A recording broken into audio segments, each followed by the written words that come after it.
News 18 ವೀಕ್ಷಕರಿಗೆ ಸ್ವಾಗತ. ನಾನು ನಿಮ್ಮ ಸಂತೋಷ್ ಕುನ್ನೂರು, ಗದಗದ ಪ್ರತಿನಿಧಿ. ಆ ಒಂದು ರಸ್ತೆಯಲ್ಲಿ ಸಂಚಾರ ಮಾಡಬೇಕಂತಂದ್ರೆ ಬೈಕ್ ಸವಾರರು ಕೂಡ ಜೀವ ಕೈಯಲ್ಲಿ ಹಿಡಿದು ಸಂಚಾರ ಮಾಡಬೇಕು. ಅಂತಹ ಒಂದು ಪರಿಸ್ಥಿತಿ ಕೂಡ ಈಗ ಅಲ್ಲಿ ನಿರ್ಮಾಣವಾಗಿರುವಂಥದ್ದು. ಯಾಕಂತಂದ್ರೆ ಆ ರಸ್ತೆಯ ತುಂಬೆಲ್ಲವೂ ಕೂಡ ತಗ್ಗು ಗುಂಡಿಗಳು ಬಿದ್ದು ಮಾನವನ ಅಸ್ಥಿ ಪಂಜರದ ಹಾಗೆ ಆ ಒಂದು ರಸ್ತೆ ಕೂಡ ಈಗ ಆಗಿರುವಂಥದ್ದು. ಅಷ್ಟೊಂದು ತಗ್ಗು ಗುಂಡಿಗಳು ಬಿದ್ದಿದ್ದಾವೆ. ಆದರೆ ಈ ಒಂದು ರಸ್ತೆಯಲ್ಲಿ ಸಾರಿಗೆ ಸಂಸ್ಥೆ ಬಸ್ಗಳು ಹೋದರೂ ಕೂಡ ಆ ಬಸ್ಸಿನ ಒಂದಿಷ್ಟು ಪಾಠ ಆಗಿರ್ಬೋದು, ಕೆಲವೊಂದಿಷ್ಟು ಬಸ್ಗಳು ಕೂಡ ರಸ್ತೆಯಲ್ಲಿ ನಿಂತು ಕೆಟ್ಟು ನಿಲ್ತಾ ಇದ್ದಾವೆ, ಖಾಸಗಿ ವಾಹನಗಳು ಕೂಡ ಕೆಟ್ಟು ನಿಲ್ತಾ ಇದ್ದಾವೆ. ಇಂಥದ್ದೊಂದು ರಸ್ತೆ ಗದಗ ಜಿಲ್ಲೆಯ ಲಕ್ಷ್ಮೇಶ್ವರದಿಂದ ಮಾಗಡಿಯವರೆಗೆ ಸುಮಾರು 20 ಕಿಲೋಮೀಟರ್ವರೆಗೆ ಈ ಒಂದು ರಸ್ತೆ ಕೂಡ ಸಂಪೂರ್ಣವಾಗಿ ಹದಗೆಟ್ಟು ಹೋಗಿಬಿಟ್ಟಿದೆ. ಅಂದರೆ ಲಕ್ಷ್ಮೇಶ್ವರ, ಗೋಜನೂರು, ಮಾಗಡಿ, ಮುಳುಗುಂದ ಒಟ್ಟು 4 ಕೇಂದ್ರಗಳಿಂದ ಮತ್ತೆ ಅದು ಗದಗ ಸಂಪರ್ಕಿಸುವಂಥ ಒಂದು ರಸ್ತೆ. ಇದು ಇಳಕಲ್ ಮತ್ತು ಕೈಗಾ ಅಂತಕ್ಕಂಥ ರಾಜ್ಯ ಹೆದ್ದಾರಿ. ಈ ರಾಜ್ಯ ಹೆದ್ದಾರಿ ದುಸ್ಥಿತಿ ನೋಡೋದಾದ್ರೆ ಈ ಒಂದು ರಸ್ತೆ ಕೂಡ ಸರಿಯಾಗಿ ಯಾವುದೇ ರೀತಿ ದುರಸ್ತಿನೂ ಕೂಡ ಆಗಿಲ್ಲ, ಅಷ್ಟೊಂದು ಹದಗೆಟ್ಟು ಹೋಗ್ಬಿಟ್ಟಿದೆ. ಹೀಗಾಗಿ ಪ್ರಯಾಣಿಕರು ಕೂಡ ಆ ಒಂದು ರಸ್ತೆಯಲ್ಲಿ ಪ್ರಯಾಣ ಮಾಡಬೇಕಾದ್ರೆ ತುಂಬಾನೇ ಹೈರಾಣಾಗಿ ಹೋಗ್ಬಿಡ್ತಾರೆ. ವಾಹನ ಸವಾರರು ಕೂಡ ಸಾಕಷ್ಟು ಪರದಾಡುವಂತಹ ಪರಿಸ್ಥಿತಿ ಕೂಡ ಈಗ ನಿರ್ಮಾಣವಾಗಿರುವಂಥದ್ದು. ಯಾಕಂದ್ರೆ ಆ ರಸ್ತೆ ತುಂಬೆಲ್ಲ ದೊಡ್ಡ ದೊಡ್ಡದಾದ ತೆಗ್ಗು ಗುಂಡಿಗಳು ಕೂಡ ಬಿದ್ದಿದ್ದಾವೆ. ಆದರೆ ಈ ಒಂದು 20 ಕಿಲೋಮೀಟರ್ ರಸ್ತೆಯನ್ನ ಸಂಪೂರ್ಣವಾಗಿ ದುರಸ್ತಿ ಮಾಡಿದರೆ ಸಾಕಷ್ಟು ಅನುಕೂಲ ಕೂಡ ಆಗ್ತಕ್ಕಂಥದ್ದು. ಯಾಕಂದ್ರೆ ಗದಗದಿಂದ ಲಕ್ಷ್ಮೇಶ್ವರ ಸುಮಾರು 36ರಿಂದ 40 ಕಿಲೋಮೀಟರ್ ದೂರ ಇದೆ. ಅಲ್ಲಿಂದ ಹಾವೇರಿಗೆ ಹೋಗ್ತಕ್ಕಂಥವ್ರು, ಸವಣೂರಿಗೆ ಹೋಗ್ತಕ್ಕಂಥವ್ರು ಪ್ರಯಾಣಿಕರಿಗೆ ಸಾಕಷ್ಟು ಅನುಕೂಲ ಆಗ್ತಕ್ಕಂಥ ರಸ್ತೆ ಕೂಡ ಇದು. ಆದರೆ ಗದಗದಿಂದ ಮುಳುಗುಂದವರೆಗೆ ರಸ್ತೆ ಕೂಡ ಚೆನ್ನಾಗಿದೆ. ಆದರೆ ಮುಳುಗುಂದದಿಂದ ಇನ್ನೇನು ಲಕ್ಷ್ಮೇಶ್ವರಕ್ಕೆ ಹೋಗ್ಬೇಕಲ್ಲ, ಆ 20 ಕಿಲೋಮೀಟರ್ ರಸ್ತೆ ಸಂಪೂರ್ಣವಾಗಿ ಹದಗೆಟ್ಟು ಹೋಗ್ಬಿಟ್ಟಿದೆ. ಹೀಗಾಗಿ ಜನರು ಕೂಡ ಹಿಡಿಶಾಪವನ್ನು ಹಾಕ್ತಾ ಇದ್ದಾರೆ ಆ ಒಂದು. ಯಾಕಂದ್ರೆ PWD ಇಲಾಖೆ ಅಧಿಕಾರಿಗಳು ತೇಪೆ ಹಚ್ಚುವಂತ ಕೆಲಸವನ್ನ ಮಾಡಿಬಿಡ್ತಾರೆ. ಅವು ಇರ್ತಕ್ಕಂಥ ತೆಗ್ಗು ಗುಂಡಿಗಳನ್ನ ಯಾವಾಗಾದ್ರೂ ತಗ್ಗು ಗುಂಡಿಗಳನ್ನ ಮುಚ್ಚಿದ್ರೆ ಅನುಕೂಲ ಆಗ್ತಿತ್ತು. ಆದ್ರೆ ಯಾವುದೇ ರೀತಿಯಾದ್ರೂ ಮುಚ್ಚಿಲ್ಲ, ಸಂಪೂರ್ಣವಾದ ರಸ್ತೆ ದುರಸ್ತಿ ಕೂಡ ಮಾಡ್ತಾ ಇಲ್ಲ. ಹೀಗಾಗಿ ಆ ಒಂದು ಪ್ರಯಾಣಿಕರಾಗಿರ್ಬೋದು, ಆ ಸ್ಥಳೀಯರಾಗಿರ್ಬೋದು, ಜೊತೆಗೆ ಲಕ್ಷ್ಮೇಶ್ವರದ ನಿವಾಸಿಗಳು ಕೂಡ ಅಧಿಕಾರಿಗಳ ವಿರುದ್ಧ ಹಿಡಿಶಾಪವನ್ನು ಹಾಕ್ತಾ ಇದ್ದಾರೆ. ಯಾಕಂದ್ರೆ PWD ಇಲಾಖೆ ಅಧಿಕಾರಿಗಳು ಮುತುವರ್ಜಿ ವಹಿಸಿ ಈ ಒಂದು ರಸ್ತೆಯನ್ನು ದುರಸ್ತಿ ಮಾಡಿದ್ರೆ ಸಾಕಷ್ಟು ಕೂಡ ಅನುಕೂಲ ಆಗ್ತಾ ಇತ್ತು. ಯಾಕಂದ್ರೆ ರೈತರು ಕೂಡ ತಾವು ಬೆಳೆದಂತ ಬೆಳೆಗಳನ್ನು ತೆಗೆದುಕೊಂಡು ಇದೇ ಒಂದು ಫಸಲನ್ನು ತೆಗೆದುಕೊಂಡು ಒಂದು ಬರಬೇಕಾದ್ರೂ ಇದೇ ರಸ್ತೆಯಲ್ಲಿ ಬರಬೇಕು. ಜೊತೆಗೆ ಸಾಕಷ್ಟು ಪ್ರಯಾಣಿಕರು ಕೂಡ ಬೇರೆ ಬೇರೆ ಊರುಗಳಿಗೆ ಹೋಗಬೇಕಾದ್ರೂ ಇದೇ ಒಂದು ರಸ್ತೆಯಲ್ಲಿ ಬರಬೇಕು. ಆದರೆ ಒಂದು 20 ಕಿಲೋಮೀಟರ್ ರಸ್ತೆಯನ್ನ ದಾಟಬೇಕಾದ್ರೆ ಸುಮಾರು 30ರಿಂದ 40 ನಿಮಿಷಗಳು ಕೂಡ ದಾಟಿ ಹೋಗುತ್ತೆ. ಅಂದ್ರೆ ಬರೋಬ್ಬರಿ 1 ತಾಸಿನವರೆಗೂ ಈ ಒಂದು ರಸ್ತೆಯಲ್ಲಿ ಸಂಚಾರ ಮಾಡುವಂತ ಪರಿಸ್ಥಿತಿ ಕೂಡ ಈಗ ನಿರ್ಮಾಣವಾಗಿರುವಂಥದ್ದು. ಹೀಗಾಗಿ ಸಾಕಷ್ಟು ಕೂಡ ಆಕ್ರೋಶಕ್ಕೆ ಕಾರಣವಾಗಿರುವಂಥದ್ದು. ಇನ್ನಾದರೂ PWD ಇಲಾಖೆ ಅಧಿಕಾರಿಗಳು ಸ್ಥಳಕ್ಕೆ ಭೇಟಿ ನೀಡಿ ಆ ರೋಡಿನ ಪರಿಸ್ಥಿತಿ ಹೇಗಿದೆ ಅನ್ನೋದನ್ನು ಅವಲೋಕಿಸಿ ಸ್ಥಳೀಯ ಜನಪ್ರತಿನಿಧಿಗಳು ಕೂಡ ಹೋಗಿ ಭೇಟಿ ನೀಡಬೇಕು. ಯಾಕಂದ್ರೆ ಆ ಒಂದು ರಸ್ತೆ ದುರಸ್ತಿ ಆಗದೇ ಇರೋದ್ರಿಂದಾಗಿ ಗದಗೆ ಸಂಪರ್ಕಿಸತಕ್ಕಂಥ ಪ್ರಯಾಣಿಕರು ಸಾಕಷ್ಟು ತೊಂದರೆಯನ್ನು ಅನುಭವಿಸ್ತಾ ಇದ್ದಾರೆ. ಹೀಗಾಗಿ ಇನ್ನು ಈ ಅಧಿಕಾರಿಗಳ ವಿರುದ್ಧ ಕೂಡ ಸಾರ್ವಜನಿಕರು ಕೂಡ ಆಕ್ರೋಶವನ್ನು ವ್ಯಕ್ತಪಡಿಸಿದ್ದಾರೆ. ಏನೆಲ್ಲ ಮಾತನಾಡಿದ್ದಾರೆ ಅನ್ನೋದನ್ನ ಕೇಳ್ಕೊಂಬರೋಣ ಬನ್ನಿ. ಲಕ್ಷ್ಮೇಶ್ವರ ತಾಲೂಕು ಅಷ್ಟೇ ಹೆಸರಿಗೆ ಆಗೈತಿ, ಇಲ್ಲಿ ಅಭಿವೃದ್ಧಿ ಎಲ್ಲ ಕಣ್ಮೆರೆ ಆಗೈತಿ. ಎಲ್ಲರೂ ಬಂದರು, ಇಲ್ಲ ನಾವು ಸಿಂಗಾಪುರ ಮಾಡ್ತೀವಿ ಅಂತ ಹೇಳಿ ಬಂದರು. ಆದರೆ ಇವತ್ತಿನವರೆಗೂ ನಾವು ಸಿಂಗಾಪುರ ನೋಡಲಿಲ್ಲ.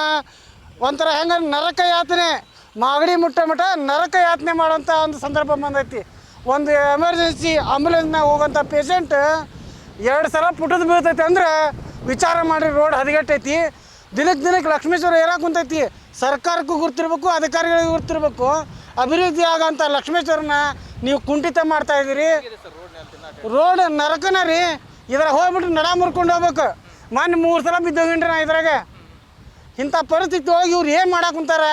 ಕಣ್ಣು ಮುಚ್ಚಿ ಕುಂತಿದೆ ಸರ್ಕಾರ. ಇದನ್ನು ವಿಚಾರ ಮಾಡಿರಿ, ಇಲ್ಲ ಮುಂದಿನ ದಿನಮಾನದಲ್ಲಿ ರೋಡ್ ಬಂದ್ ಮಾಡಿ ಹೋರಾಟ ಮಾಡೋಂಥ ಸಂದರ್ಭ ಬಂದೇ ಬರ್ತೈತಿ. ಲಕ್ಷ್ಮೇಶ್ವರಲಿದ್ದ ಗದಗ ಹೋಗೋ ರೋಡ್ ತೀರಾ ಹದಗೆಟ್ಟಿದ್ದು. ಮಳೆಗಾಲದಾಗಂತೂ ಈ ರೋಡ್ನಾಗ ಅಡ್ಡಾಡ್ದ ಪರಿಸ್ಥಿತಿ ಆಗೈತಿ. ಅನೇಕ ಬೈಕ್ಗಳು ಸ್ಕಿಡ್ ಆಗಿ ಬಿದ್ದವು. ಕಾರ್ನಾಗ ನಾವು ಅರ್ಜೆಂಟ್ ಡೆಲಿವರಿ ಪೇಷಂಟ್ ಏನಾರ ಸರ್ಕಾರ ದವಾಖಾನಾಗ ರೆಫರ್ ಮಾಡಿದ್ರೆ ಗದಗಿಗೆ, ಈ ಕಾರ್ನಾಗ ಡೆಲಿವರಿ ಆಗೋಂಥ ಪರಿಸ್ಥಿತಿ ಅಂಥ ರೋಡ್ ಅದಾವು. ಮೊಣಕಾಲುದ್ದ ತೆಗ್ಗದವು. ಇವ್ರ ಅಧಿಕಾರಿಗಳನ್ನ ಕೇಳಿದ್ರೆ 15 ದಿವಸ ಆತು ನಾವು ಮಾಡಿ ರೋಡ್ ಅಂತಾರೆ. ಈಗ ಪ್ರತ್ಯಕ್ಷವಾಗಿ ನೀವು ನೋಡಿರಿ, ಈ ರೋಡ್ ಬಂದು ಮಾಗಡಿಲಿದ್ದ ಲಕ್ಷ್ಮೇಶ್ವರ ಮಠ ಸಂಪೂರ್ಣ ಹದಗೆಟ್ಟೈತಿ. ಡಾಂಬರ್ ಎಲ್ಲೈತೆ ಅಂತ ಹುಡುಕ್ಬೇಕು ನಾವು, ಅಂಥ ರೋಡ್ ಐತಿ. ಅದಕ್ಕೆ ಸಂಬಂಧಪಟ್ಟ ಅಧಿಕಾರಿಗಳು ಈ ರೋಡ್ ಬೇಗನೆ ಮಾಡಬೇಕು. ಸುಮಾರು 6-7 ವರ್ಷಲಿದ್ದ ಹಿಂಗೆ ಐತಿ. ವರ್ಷ ಸ್ವಲ್ಪ ಪ್ಯಾಚ್ ವರ್ಕ್ ಮಾಡ್ದಂಗೆ ಮಾಡ್ತಾರೆ. ಅದು ಮಳೆಗಾಲದಾಗ ಹೋಗ್ಬಿಡ್ತೈತೆ ರೀ, ಅದು ಸಂಪೂರ್ಣ ಉಳಿಯಂಗಿಲ್ಲ. ಈಗ ನೋಡಿರಿ, ಡ್ಯಾನ್ಸ್ ಮಾಡ್ಕೊಂತ ಹೋಕ್ಕೋ ಗಾಡಿ. ಆಮೇಲೆ ಸುಮಾರು 12 ಕಿಲೋಮೀಟ್ರ್ ಹೋಗ್ಬೇಕಂದ್ರೆ ನಾವು 1 ತಾಸು ಬೇಕು. ಅಂತ 1 ತಾಸು ಬೇಕು. ಆಮೇಲೆ ಕಾರಿಂದ ಪಾಠ ಹೋಕ್ಕವು, ಬಸ್ಸಿನ ಪಾಠ ಹೋಕ್ಕವು. ಬಸ್ ಸತಿಗೆ ಕುಂದ್ರಳ್ಳಿ ಚೆಬ್ಬಿ ಮೂಲಕ ಹೈವೇಕ್ಕೆ ಹೋಗಿ ಗದಗ ಹೊಂಟವು.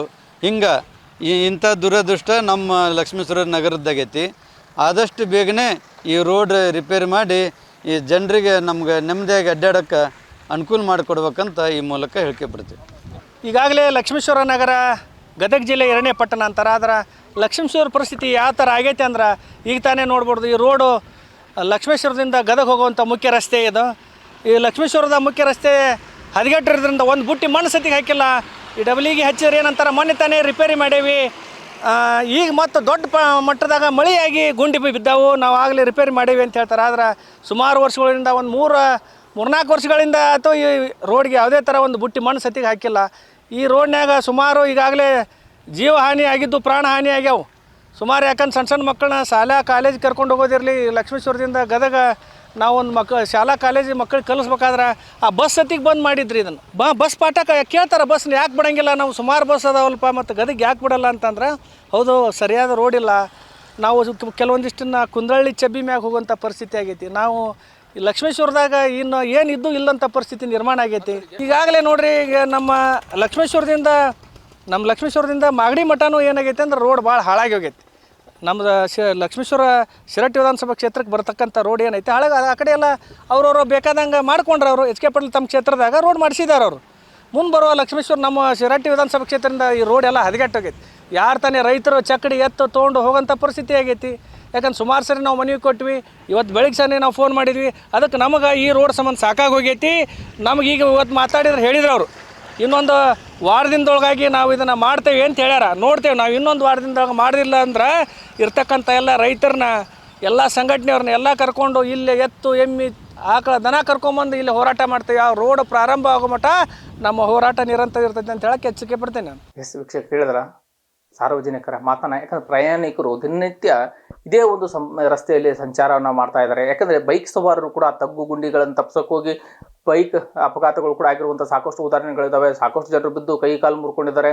ಅಷ್ಟೇ ಅಲ್ಲದೆ ಇನ್ನು ಖಾಸಗಿ ವಾಹನಗಳು ಕೂಡ ಆ ಒಂದು ರಸ್ತೆಯಲ್ಲಿ ಹೋಗಲು ಕೂಡ ಹಿಂದೇಟನ್ನು ಸಹ ಹಾಕ್ತಾ ಇದ್ದಾರೆ. ಯಾಕಂದ್ರೆ ಸಣ್ಣ ಪುಟ್ಟ ಕಾರುಗಳೇನಿರ್ತವೆ ಆ ಕಾರುಗಳು ಕೂಡ ತಗ್ಗು ದಿನ್ನಿ ಹತ್ತಿಸಿ ಕಾರುಗಳು ಕೂಡ ಕೆಟ್ಟು ಹೋಗ್ತಾ ಇದ್ದಾವೆ. ಇನ್ನು ಸಾರಿಗೆ ಸಂಸ್ಥೆಯ ಬಸ್ಸುಗಳು ಕೂಡ ಸಾಕಷ್ಟು ಕೆಟ್ಟು ನಿಲ್ತಾ ಇದ್ದಾವೆ, ಪಾಠಗಳು ಕಟ್ಟಾಗ್ತಾ ಇದ್ದಾವೆ. ಇಂಥ ಸಾಕಷ್ಟು ಸಮಸ್ಯೆ ಕೂಡ ಆಗ್ತಾ ಇದ್ರು. ಆದರೆ PWD ಅಧಿಕಾರಿಗಳು ಮಾತ್ರ ಯಾವುದೇ ರೀತಿ ಈ ಒಂದು ರಸ್ತೆಯ ದುರಸ್ತಿ ಮಾಡುವಂಥ ಕೆಲಸಕ್ಕೆ ಮುಂದಾಗಿಲ್ಲ. ಹೀಗಾಗಿ ಆದಷ್ಟು ಬೇಗ ಈ ಒಂದು ರಸ್ತೆಯನ್ನು ದುರಸ್ತಿ ಮಾಡಿಕೊಡಬೇಕು. ಇಲ್ಲವಾದ್ರೆ ನಾವು ಈ ರಸ್ತೆಯನ್ನು ಬಂದ್ ಮಾಡ್ತೀವಿ, ಇಲ್ಲಿಯೇ ಪ್ರತಿಭಟನೆಯನ್ನ ಮಾಡ್ತೀವಿ ಅನ್ನುವಂಥ ಎಚ್ಚರಿಕೆಯನ್ನು ಕೂಡ ಈಗಾಗಲೇ ಸ್ಥಳೀಯರು ಕೂಡ ಕೊಟ್ಟಿದ್ದಾರೆ. ಇನ್ನಾದರೂ ಅಧಿಕಾರಿಗಳು ಎಚ್ಚೆತ್ಕೊಂಡು, ಇನ್ನು ಸ್ಥಳೀಯ ಜನಪ್ರತಿನಿಧಿಗಳು ಕೂಡ ಎಚ್ಚೆತ್ಕೊಂಡು ಆದಷ್ಟು ಬೇಗ ಇನ್ನು ಈ ಒಂದು ರಸ್ತೆ ಹದಗೆಟ್ಟಿದೆ, ಈ ಹದಗೆಟ್ಟಂತ ರಸ್ತೆಯನ್ನ ದುರಸ್ತಿ ಮಾಡಿಸುವಂತ ಕೆಲಸ ಕೂಡ ಆಗಬೇಕಾಗಿದೆ. ಯಾಕಂದ್ರೆ ಆ ಒಂದು ರಸ್ತೆ ಹದಗೆಟ್ಟಿರೋದ್ರಿಂದ ಧೂಳು ಪ್ರಯಾಣಿಕರು ಕೂಡ ಸಾಕಷ್ಟು ಹರಡ್ತಾ ಇದೆ. ಅದರಿಂದಾಗಿ ಕೂಡ ರೋಗ ರುಜಿನಗಳು ಕೂಡ ಬರುವ ಸಾಧ್ಯತೆಗಳಿದಾವೆ. ಇನ್ನಾದರೂ ಅಧಿಕಾರಿಗಳು ಎಚ್ಚೆತ್ತುಕೊಂಡು ಆದಷ್ಟು ಬೇಗ ಸರ್ಕಾರ ಮುತುವರ್ಜಿ ವಹಿಸಿ ಈ ಒಂದು ಲಕ್ಷ್ಮೇಶ್ವರದಿಂದ ಮುಳುಗುಂದದವರೆಗೆ ಏನು ರಸ್ತೆ ಹದಗೆಟ್ಟಿದೆ ಆ ರಸ್ತೆಯನ್ನ ದುರಸ್ತಿ ಮಾಡಿಸುವಂತ ಕೆಲಸಕ್ಕೆ ಮುಂದಾಗಬೇಕಿದೆ. ಎಸ್ ವೀಕ್ಷಕರೇ, ವಿಡಿಯೋ ನಿಮಗೆ ಲೈಕ್ ಮಾಡಿ, ಕಮೆಂಟ್ಸ್ ಮಾಡಿ, ಶೇರ್ ಮಾಡಿ. ನಿರ್ಭೀತ, ನಿಷ್ಪಕ್ಷಪಾತ, ವಿಶ್ವಾಸಾರ್ಹ ಸುದ್ದಿಗಳಿಗೆ ಮತ್ತೊಂದು ಹೆಸರಾಗಿರುವಂತ ನ್ಯೂಸ್ 18 ಕನ್ನಡ ಈಗ ಆಪ್ನಲ್ಲೂ ಲಭ್ಯವಿದೆ. ದಯವಿಟ್ಟು ಇಲ್ಲಿರುವಂತ QR ಕೋಡ್ ಸ್ಕ್ಯಾನ್ ಮಾಡಿಕೊಂಡು ಆಪ್ ಡೌನ್ಲೋಡ್ ಮಾಡೋದಕ್ಕೆ ಮರಿಬೇಡಿ. ನಿಮ್ಮ ಬೆಂಬಲ ಹೀಗೆ ಸದಾ ನಮ್ಮೊಂದಿಗಿರಲಿ. ಧನ್ಯವಾದ.